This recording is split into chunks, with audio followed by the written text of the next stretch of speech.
Hey, did you know that in one of the earlier seasons, Ferrari scored 204 championship points, whereas McLaren scored 218, and still Ferrari went ahead and won the Constructors Championship that season? How did that happen?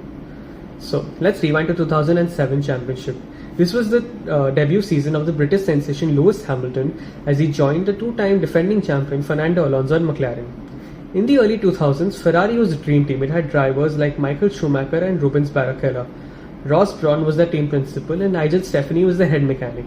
Nigel Steffani was supposed to take over as the team principal from the 2007 season after Ross Brawn decided to step away for some personal reasons. Ferrari went ahead and picked Mario Armando from the HR, overlooking Steffani for the top position. Mike Cunningham was the chief designer at McLaren at that point. He was one of Steffani's very good friends. Steffani decided to talk to him about his personal spite and vent his frustrations with the McLaren designer. So Steffani told Cunningham by email that he had proof of a device that Ferrari was using to gain an illegal advantage, which allowed them to win the first race of the season in Australia. He sent some confidential information and pictures as well. Mike used this to convince his boss at McLaren to get him a pay rise. McLaren would then talk to the FIA and get the result of the first GP overturned. The FIA, however, took no action and decided that the information was not absolutely possible for them to confirm. This made Steffani more and more annoyed with the team. Steffani then gave a dossier of 780 pages of classified information, designs, engineering data and pictures. A make-your-own Ferrari at home, basically. Mike Cunningham gave this big file to his wife, who went to a coffee shop and so that they could scan all the information and process it to one CD.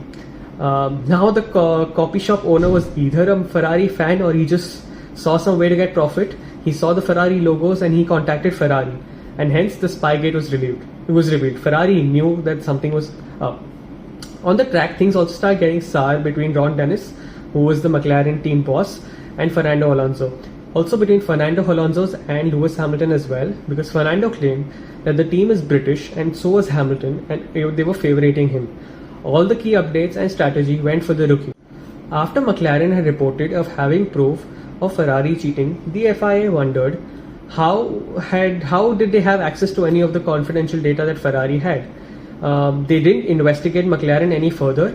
Once McLaren announced the leak of the 780 pages, their investigation started again. Ron Dennis accepted to go through the scrutiny at the McLaren headquarters. FIA ruled that the McLaren was clean and they had no issues, or they did not get hold of this dossier. So after things went wrong in the Hungarian GP quali between Fernando Alonso and Lewis Hamilton, Fernando Alonso allegedly threatened Ron Dennis to give the FIA information that the McLaren had definitely used Steffani's data to their benefit. Instead of ceding to Alonso's threat, Ron Dennis contacted Max Mosley, the then FIA president, and then the internal emails came to light. On them, it got very clearly evident that Pedro Della Rosa, who was a McLaren reserve driver, and Alonso clearly mentioned Cunningham and even asked him to compare McLaren's technical input with that of the leaked input from the Ferrari. As a result, all of the evidence was found and McLaren was stripped from all their points in the constructors, without their drivers being affected even a little bit, which to me sounds absurd. If a cricket coach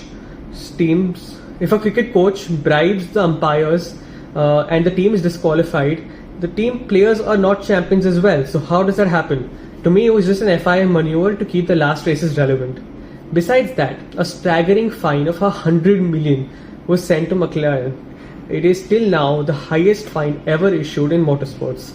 The aftermath included both Mike Cunningham and Nigel Steffani to get fired. They faced legal trials that eventually didn't keep going. Fernando Alonso also had to leave McLaren. You can't threaten your boss and keep managing to work there, right?